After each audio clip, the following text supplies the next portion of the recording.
ሰላም ለእናንተ ይሁን። በዓለም ዙሪያ ያላችሁ የሰው ልጆች በሙሉ የእጁ ፍጥረት የሆናችሁ በያላችሁበት በዓለም ዳርቻ ሁሉ ከአእምሮ በላይ ከሁኔታ በላይ ከችግር ከጥያቄ በላይ የሆነ ከሕመም በላይ የሆነ እውነተኛው የክርስቶስ ሰላም ይብዛላችሁ። በያላችሁበት ቦታ እግዚአብሔር አምላክ ሰላሙን፣ ጤናውን፣ ደስታውን፣ እረፍትን ያብዛላችሁ፣ በረከትን ያብዛላችሁ። እንዴት ናችሁልኝ? ሁሉ ሰላም፣ ሁሉ መልካም። እኔ ጋር ከሰላሙ አምላክ የተነሳ ሁሉ ሰላም፣ ሁሉ መልካም፣ ሁሉ በጎ፣ ሁሉ ድንቅ ሆኖልኛል። ሁሉን መልካም ያደረገ መልካሙ እግዚአብሔር ስሙ የተመሰገነ ይሁን። እንዲሁም ደግሞ ዛሬም ደግሞ እኔታችሁ እግዚአብሔር ጸጋ በስቶልኝ ምሕረቱ ገኖልኝ ደግሞ እንደገና ደግሞ በአዲስ ቪዲዮ እንድንገናኝ እግዚአብሔር ፍቃዱ ሆኗል። ክብር ለእግዚአብሔር ይሁን እና ሁልጊዜ ከጎን የሆናችሁ ለምትሰጡኝ ኮሜንት እንዲሁም ከጎን ሆናችሁ ለምታበረታቱኝ፣ ለምትባርኩኝ፣ ስለ እኔ መልካም ምኞት የምትመኙ ሁሉ እግዚአብሔር አምላክ ይባርካችሁ። እግዚአብሔር አምላክ መቼም ሰዎችን ሲባርክ ሰዎችን ሲጎበኝ ወገኖች ሰዎችን ነው የሚሰጠው። ለእኛ ለስኬታችን መንገድ እንዲሆኑ፣ ለእኛ ለረፍታችን መንገድ፣ ለእኛ ብርታት እንዲሆኑ ሰዎችን ነው የሚሰጠን እና እግዚአብሔር አምላክ በቃ ሰዎችን ይስጣችሁ፣ መልካም ሰዎችን ይስጣችሁ ከጎናችሁ እና እግዚአብሔር ይባርካችሁ። እጅግ በጣም ነው የምወዳችሁ፣ በጣም ነው የማከብራችሁ። ለእናንተ ታላቅ ክብር አለኝ። ክብር ለእግዚአብሔር ይሁን። ስለምትሰሙኝ፣ ስለምታበረታቱኝ፣ አዳምጣችሁ ቪዲዮን እስከ መጨረሻ አይታችሁ ምላሽን የምትሰጡኝ እግዚአብሔር አምላክ ይባርካችሁ። ምክንያቱም እናንተ እያዳመጣችሁ እየተባረካችሁ ስላለ ለእኔ ብርታት ሆኖኛል፣ እኔ ተግቼ እንድሰራ አድርጎኛል እና እግዚአብሔር ይባረክ። አስተማሪው መንፈስ ቅዱስ ቢሆንም ግን እርስ በርስ እያስተማረን እየመከረን እየገሰጸን ያለ እግዚአብሔር ይባረክ እና ዛሬም ለእናንተ ካለኝ አክብሮት የተነሳ ጥያቄ የሆነብኝን ከኮሜንቶች መካከል ማለት ነው እስቲ ለእናንተ ጥያቄውን ይዤላችሁ መጥቻለሁ። ይሄንን ደግሞ የማደርገው ስለምወዳችሁና ስለማከብራችሁ በፍቅር በትህትና ነው ይሄንን ጥያቄ የምጠይቃችሁና ባለፈው እንግዲህ በሰራሁት ቪዲዮ ላይ እንግዲህ በመከራዬ ቀን ለሰማኝ በሄድኩበት ሁሉ ከኔ ላልተለየ ለእግዚአብሔር መስዋዕትን እንስራ ብሎ እንግዲህ ያዕቆብ በተናገረው ቃል ላይ ነው የተናገርኩት እና ብዙዎቻችሁ አሜን፣ እውነት ነው፣ እግዚአብሔር ይባርክሽ፣ ተባረክ፣ የረዳን እግዚአብሔር ይባረክ ብላችሁ አምላካችሁን አመስግናችኋል። አምላክን አመስግናችኋል። ክብር ለእግዚአብሔር ይሁን። እኔም ያንን ቪዲዮ ስሰራው ምንድን ነው እግዚአብሔር ስንት ክፉ ቀናቶችን አሻግሮናል።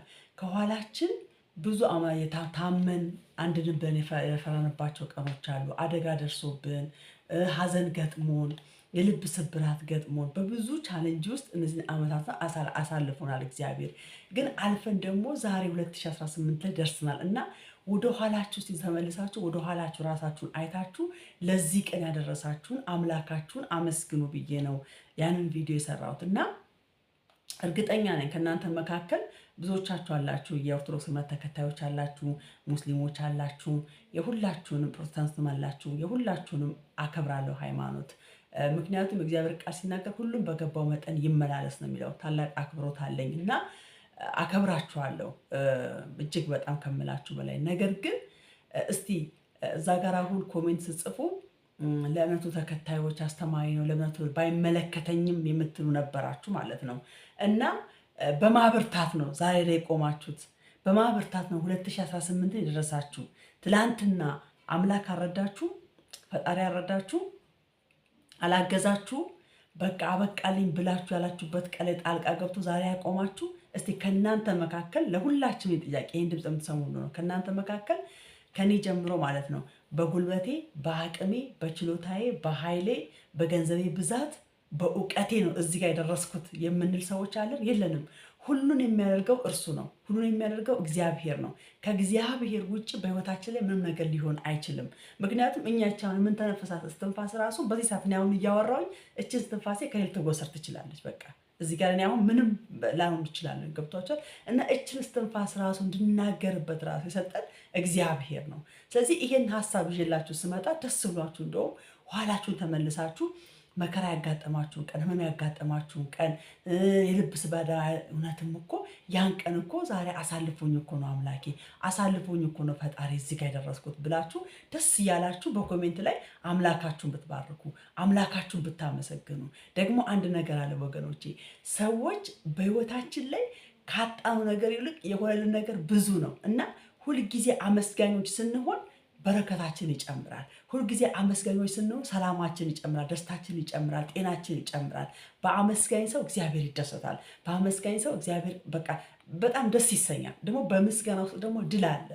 በምስጋና ውስጥ ደግሞ ለእኛ መልስ አለ እና አሁን እዚህ ጋር ለሚመለከተው እናንተስ አይመለከታችሁም? የረዳችሁ ማን ነው? ያገዛችሁ ማን ነው? ከክፉ ሁሉ ጠብቆ በእድሜ ላይ እድሜ የጨመረላችሁ ማን ነው? እዛ ላይ እንድትቆሙ የረዳችሁ ማን ነው? ስለዚህ ይሄ ጥያቄ ስለሆነብኝ ምን አልገባኝም። ለሚመለከተው ስትሉ አሁን ይሄ እኔ ፕሮቴስታንት እምነት ተከታይ ስለሆንኩኝ እነሱን ብቻ ለሚመለከተው ይሄ ኦርቶዶክሶችን ይመለከታል፣ ሙስሊሞችንም ይመለከታል፣ የሰው ልጅን በሙሉ ይመለከታል። ለምን? አምላኩ ጠብቆት ራርቶለት ተጠንቅቆለት ስላደረሰው ለአምላኩ ክብርን መስጠት፣ ምስጋናን መስጠት፣ አምልኮን መስጠት አለበት። በቃ አንተ ለዚህ ያደረስከኝ ነገም ደግሞ አንተ ታውቃለህ፣ የነገም ደግሞ ለአንተ ሰጥቻለሁ ብለው በቃ ብዙ ጊዜ ይላችሁ ሰዎች አምላክ በህይወታችን ያደረገውን ነገር እንረሳለን። የሆነ ችግር መከራ ሲገጥመን ወደ እግዚአብሔር እንቀርባለን። ነገር ግን ከዛ ከችግር ከወጣን በኋላ አምላክ እንረሳለን፣ ማመስገን እንረሳለን። ለምን ነው ታውቃላችሁ? ሰዎች በባህሪያቸው ምቹ ነገር ሲያገኛቸው እግዚአብሔር ይረሱታል። ለዚህም ነው እግዚአብሔር የጠየቅነውን ሁሉ ማያደርግልን፣ የምንለምነውን ሁሉ የማይሰጠን እግዚአብሔር ለዚህ ነው። ለምን? እግዚአብሔር የምንጠይቀውን ነገር ሁሉ ከሰጠን ሁሉ ነገር በእጃችን ከሆነ እግዚአብሔር እንረሳዋለን። ወደ እግዚአብሔር አንጸልይም፣ አናመሰግንም፣ በጸሎት አንጠይቀውም እግዚአብሔርን። በእግዚአብሔር ትዕቢተኞች፣ ትምክህተኞች እንሆናለን። ለዛ እግዚአብሔር አውቆ ይከለክለናል፣ አውቆ ያንን ነገር ያቆይብናል። ወይ ደግሞ ያንን ነገር የጠየቅንበት ሞቲቫችን እግዚአብሔር አይቶ ያንን ነገር ሞቲቫ ምንድን ነው ብሎ እግዚአብሔር ነው ያንን ነገር የሚሰጠን። ለምሳሌ አሁን ህፃን ልጅ አለ። ህፃን ልጅ አሁን ከተወለደ ቀን ጀምሮ እስከ 1 ዓመት አሁን ህፃን ልጅ ምንም አያውቅም አይደለ? የማያውቅ እሳቱን መንካት ይፈልጋል፣ ውሃ ውስጥ መግባት ይፈልጋል፣ የሚያቃጥል የሚገል ስለት ቢላዋም ከሆነ እንደፈለገ ማድረግ መጫወት ይፈልጋል። እና በዛ ሰዓት ጠባቂ ያስፈልገዋል፣ ወላጅ ይጠብቀዋል። ለምን? የሚጎዳውን የሚጠቅመውን ነገር ስለማያውቅ ያ ብላቴና ማለት ነው። ስለዚህ እኛም በእግዚአብሔር ፊት እንዲህ ነን ወገኖቼ፣ እኛም በእግዚአብሔር ፊት ህፃኖች ነን። ስለዚህ እግዚአብሔር የሰጠን ነገር እኛን ከቤቱ እንዳያጠፋን፣ ከወቅሰ እንዳያጠፋን፣ ከጸሎት ስፍራ እንዳያጠፋን እግዚአብሔር አውቆ ዝም ይለናል እንጂ እግዚአብሔር ለሁላችን ሞልቶ የሚትረፈረፍ በረከት አለው፣ ምንም አላጣም። ስለዚህ ምን ልላችሁ ፈልጌ ነው፣ ቢያንስ እንኳን ይሄ አሁን የተናገረችው ነገር አይገባኝ አይመለከተኝም እንኳን ብትሉ ማለት ነው። በቃ ባርኩኝ፣ እግዚአብሔር ይባርክሽ፣ ባለሽበት እግዚአብሔር ይጠብቅሽ፣ ከክፉ ይጠብቅሽ፣ በርችት አይዞሽ ብላችሁ ጻፉልኝ ኮሜንት። በቃ ይሄ ምንድነው? መልካም ምኞታችሁ ነው፣ ባርኮት ነው። መባረክ መቼም የማይችል ሰው ለማለት ባርኩኝ፣ ቢያንስ በቃ ባርኩኝ፣ እግዚአብሔር የልብሽን መሻት ይስጥሽ፣ እግዚአብሔር ይባርክሽ፣ እግዚአብሔር ከክፉ ሊጠብቅሽ ብላችሁ ኮሜንት ላይ ጻፉልኝ። በቃ ይላል ይቀር ማለት ነው። እና ለሚመለከተው ሲሉ እንዴት ተገንዝበው ነው፣ በማን አቅም ደርሰው ነው፣ በማን አቅም እዚህ ቆመው ነው የሚል ጥያቄ ስለፈጠረብኝ ነው። ይህንን ደግሞ በቅንነትና በየዋህነት ነው የምላችሁ፣ እንዲሁም በአክብሮት ነው። እጅግ በጣም ወዳችኋለሁ። ተባረኩ። አሁንም በያላችሁበት ሰላሙ ይብዛላችሁ። አሁንም በያላችሁበት የእግዚአብሔር ጥበቃ ይብዛላችሁ። ክፉ አይንካችሁ፣ በነገር ሁሉ መከናወን ይስጣችሁ። እግዚአብሔር በእጃችሁ ስራ ይባርካችሁ። የልባችሁ መልካም መሻት ሁሉ ይፈጽምላችሁ። እጅግ ወዳችኋለሁ። ተባረኩ። ተከናወኑ።